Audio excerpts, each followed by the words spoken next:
आपण पाहत आहात बागलाण वृत्तांत, खबरबात महाराष्ट्राची।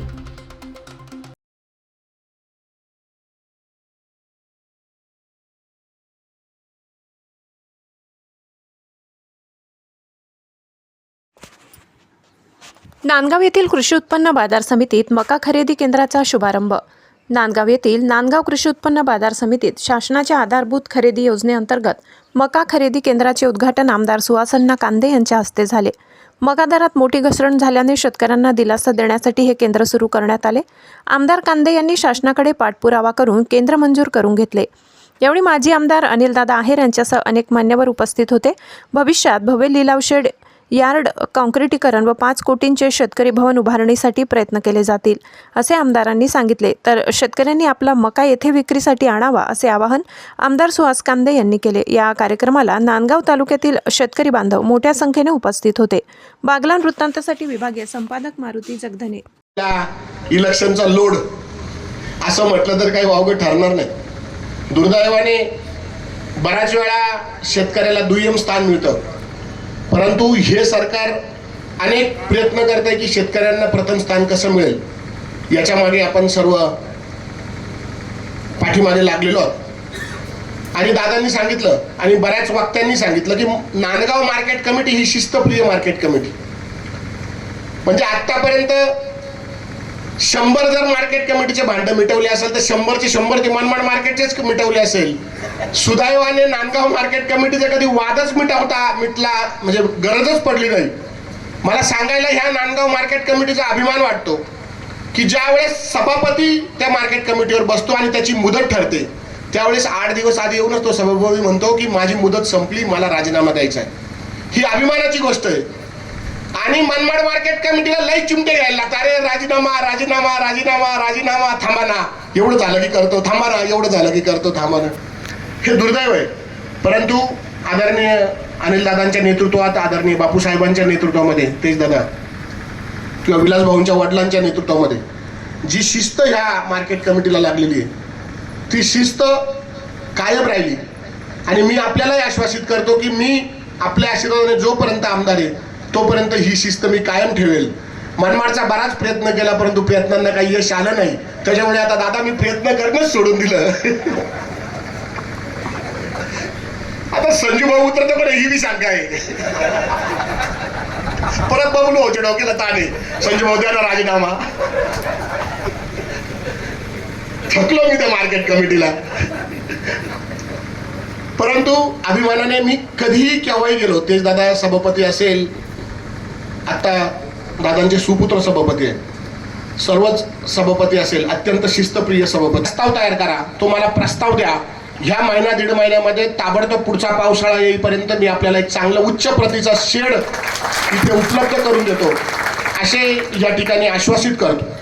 तसेच आदरणीय तेज दादाने सांगितलं की एका संस्थेला शक्य नाहीये हा मका खरेदी करणं। जी संस्था हा मका खरेदी करण्यासाठी शासनाकडनं इच्छुक असेल त्या संस्थेने त्याचा प्रस्ताव तयार करावा, किंवा हेही शनीश्वर संस्थेने 2 खरेदी केंद्र चालू करता येतात का याची जर कायदेशीर काही अडचण, शेतकरी भवनाचा आपण प्रस्ताव द्या, शासनाची योजना आहे, प्रस्ताव आपला गेलेला असेल तर एक इलेक्शन आटोपल्यानंतर महिना 2 महिन्यामध्ये यायचे आहे, जेणेकरून चांगलं शेतकरी भवन उघडेल।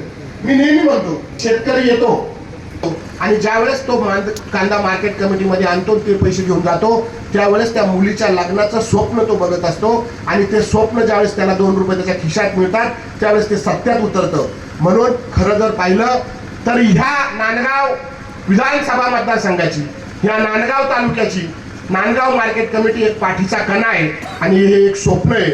आणि हे खरं स्वप्न सत्यात जर कोणी उतरत असेल शेतकऱ्यांचं तर ही मार्केट कमिटी उतरवते, हे सांगायला मला अभिमान वाटतो। कार्यसम्राट आमदार अण्णासाहेब यांचं मी स्वागत करतो। लोकनेते अनिलदादा आहेर,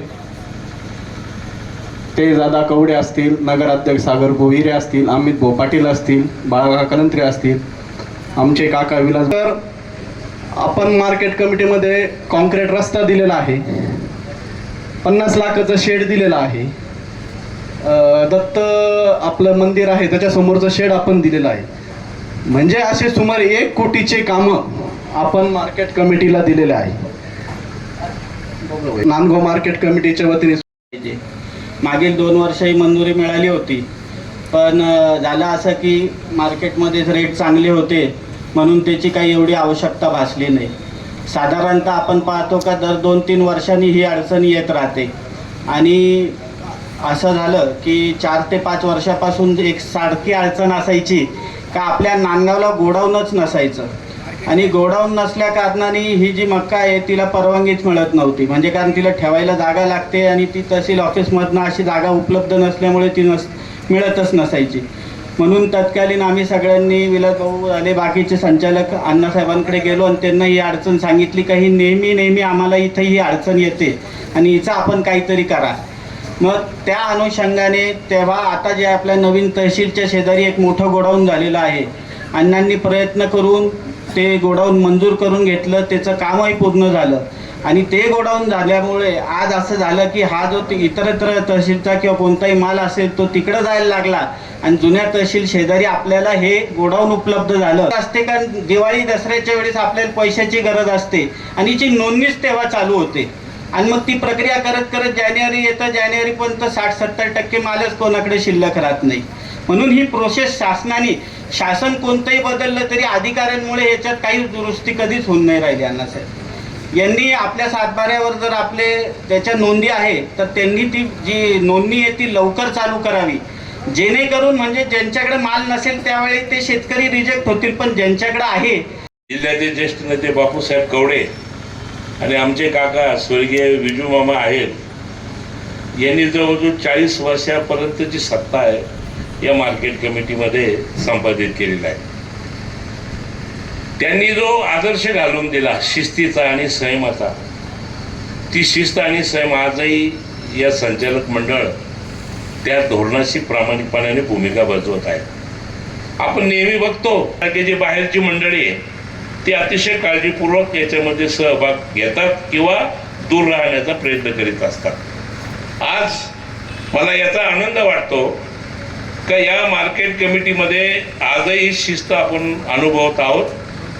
या ठिकाणी शेतकरी हिताचे अनेक निर्णय घेतले गेले. आपल्या अशा वेळी आपण त्या नांदगावच्या लोकप्रतिनिधी म्हणून आम्ही त्या ठिकाणी भूमिका बजावली आणि बाजार हस्तक्षेप योजना आपण सरकारला घ्यायला भाग पाडले आणि त्याचा सर्वाधिक महाराष्ट्रामध्ये सुंदर आणि योग्य असं काम नांदगाव मार्केट कमिटीच्या आवारामध्ये या ठिकाणी पार पाडलं. एक सरकारच्या योजना अतिशय प्रभावीपणाने अंमलबजावणी करणारी संस्था म्हणून नांदगाव मार्केट कमिटीकडे पाहिलं जात आहे. आजही बाजार समिती होती की त्या ठिकाणी कोणत्याही भ्रष्टाचाराचा आरोप नव्हता. जी शासनाने 2 किलो कट्टी लावली होती तर 2300 क्विंटल माल हा या बाजार समितीच्या आवारामध्ये एक्सेस होता. म्हणजे या बाजार समितीचे इतिहास जर बघितला तर अत्यंत पारदर्शी काम करणे आणि त्याचबरोबर